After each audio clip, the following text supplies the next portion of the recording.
नमस्कार दोस्तों आज हम जो है एक ऐसे कॉन्सेप्ट की बात करेंगे जिसके बारे में जान लेना आप लोगों के लिए अति आवश्यक है।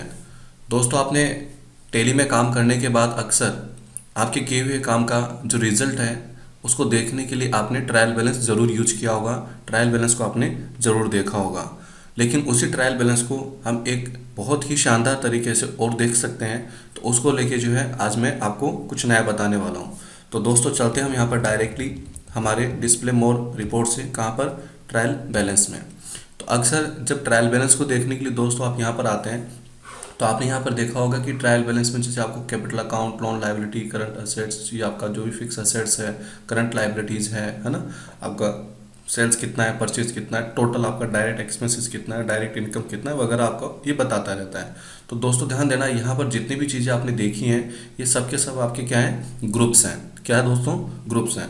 लेकिन टेली के बहुत कम यूज़र ये भी जानते हैं कि इसी ट्रायल बैलेंस को एक दूसरे तरीके से भी देखा जा सकता है जो हमारे लिए काफ़ी मददगार होता है और वहाँ पर काफ़ी अच्छी जो सूचनाएं हमें वो और अच्छे तरीके से मिल जाती हैं। तो दोस्तों आपको ये पता होना चाहिए कि ट्रायल बैलेंस को आप दो तरीके से यहाँ पर देख सकते हैं। एक ग्रुप वाइज, जो कि अभी आपके सामने स्क्रीन पर है, वो ग्रुप वाइज है दोस्तों। और इसी ट्रायल बैलेंस को जो है हम लेजर वाइज भी देख सकते हैं। लेजर वाइज का मतलब होता है कि जितने भी लेजर्स हमने बनाए और जिन जिन लेजर्स का अभी क्लोजिंग बैलेंस बच रहा है, क्योंकि दोस्तों अक्सर कई बार ये भी होता है कि कुछ लेजर्स जो हैं उनका डेबिट और क्रेडिट बैलेंस इक्वल हो जाता है, बराबर हो जाता है। और जिस लेजर का डेबिट और क्रेडिट बैलेंस बराबर हो चुका है, इसका मतलब वो अकाउंट बंद हो गया, क्लोज हो गया, ठीक है। तो वो यहाँ पर ट्रायल बैलेंस के अंदर नहीं दिखाता है, क्योंकि ट्रायल बैलेंस में बाय डिफॉल्ट वो किसको दिखा रहा है, क्लोजिंग बैलेंस को, जिसका क्लोजिंग बैलेंस बचा हुआ है। लेकिन जिसका डीआर और सीआर बराबर हो गया, वो बंद हो चुका है, तो वो यहाँ पर नहीं आता। तो दोस्तों हमें ये पता होना चाहिए कि ट्रायल बैलेंस को ग्रुप वाइज भी देखा जा सकता है और लेजर वाइज। तो दोस्तों बिना टाइम वेस्ट के मैं यहाँ पर आपको बताता हूँ कि आपको यहाँ पर F5 बटन प्रेस करना है। दोस्तों क्या करना है, F5 बटन प्रेस करना है।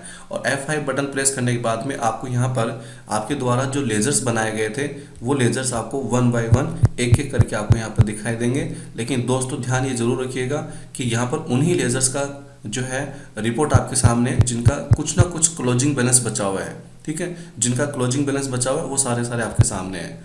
तो आप ग्रुप वाइज के बजाय चाहें तो ट्रायल बैलेंस को आप अपने लेजर वाइज, जो आपने लेजर्स बनाए थे उनके अकॉर्डिंग भी आप देख सकते हैं, ठीक है। तो इससे काफ़ी जो है वो हमें मदद मिलती है। और इसी प्रकार आप जो है एक चीज़ का और ध्यान रखें कि अक्सर जब हम स्टॉक समरी देखते हैं तो स्टॉक समरी भी जो है वो बाय डिफॉल्ट कैसे आता है, आपका ग्रुप वाइज, जो आपने स्टॉक ग्रुप डिसाइड करे थे, डिजाइन किए थे उसके अकॉर्डिंग। लेकिन यहाँ पे आपको क्या करना है दोस्तों, F5 बटन का यूज़ ज़रूर करना है जब भी आपको ज़रूरत लगे। क्यों? क्योंकि F5 करने के बाद आपने देखा कि हमारे द्वारा जितने भी स्टॉक आइटम बनाए गए थे, तो यहाँ पर एक एक स्टॉक आइटम की रिपोर्ट जो है वो दोस्तों हमारे सामने आ जाती है कि कौन सा स्टॉक आइटम कितना कितना अभी हमारे पास में यहाँ पर एज ए क्लोजिंग बचा हुआ है। तो दोस्तों ये छोटा सा जो है टॉपिक था जिसको मैंने आपके साथ शेयर किया है, बड़ी काम की चीज़ है।